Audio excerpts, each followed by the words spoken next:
Assalamualaikum warahmatullahi wabarakatuh. Salam, Om Swastiastu, Namo Buddhaya, salam kebajikan. Halo teman-teman, saya Jian Pramiska. Saya berasal dari SMA 2 Sumeneb dan menempuh pendidikan di kelas 12. Mosi pada perdebatan kali ini akan membahas mengenai pendidikan. Pendidikan pada dasarnya adalah fondasi di mana kita belajar, memahami, mempraktekkan apa yang telah kita peroleh. Namun, pada dasarnya pendidikan kita hari ini adalah pendidikan klasik, di mana pendidikan ini hanya berfokus pada guru.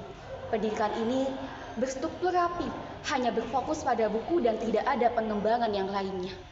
Pendidikan ini tidak cocok untuk diterapkan kita sebagai generasi muda. Pendidikan ini lebih condong kepada guru yang hanya sebagai fokus utama. Guru hanya mengajarkan sesuai apa yang telah dia dapat dari buku, tetapi tidak dapat dia peroleh dari pengalaman-pengalaman lainnya. Selanjutnya, guru hanya fokus bercerita mengenai hal-hal yang tidak ada kaitannya dengan pembelajaran.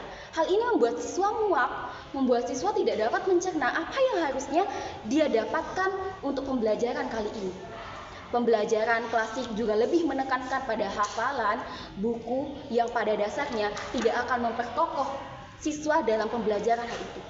Ini menggambarkan pendidikan kita tidak patut untuk dilakukan lagi.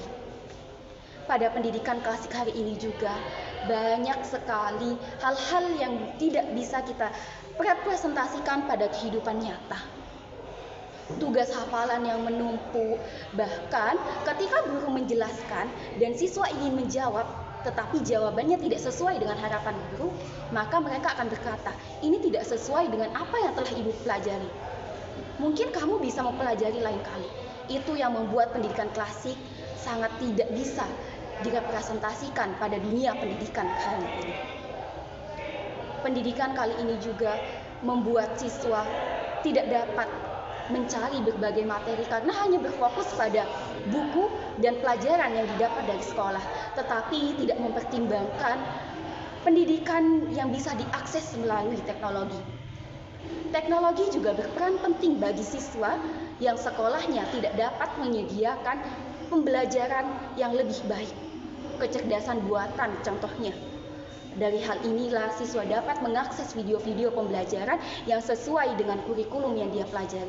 Dia juga dapat mendapatkan segala sesuatu mengenai apa yang tidak diajarkan sekolah, tapi ia dapatkan dari sini. Pendidikan ini sangat berbanding terbalik dengan pendidikan progresif, di mana pendidikan progresif lebih menekankan kepada guru yang sebagai fasilitator, siswa dapat mengajari teman-teman yang lainnya dan lebih fokus kepada pengalaman praktek, bukan belajar di kelas yang lebih membosankan. Tentu pendidikan progresif lebih baik kita terapkan pada dunia pendidikan kita kali ini, bukan pendidikan klasik yang hanya menekankan buku, sekolah, dan kelas kita. Ayo, kita ubah dunia pendidikan kali ini. Sebagai salah satu contohnya, ketika sekolah menerapkan pendidikan klasik, di mana siswa harus menulis rangkuman dari buku yang halamannya saja sangat banyak dan itu harus diminta pada hari itu juga.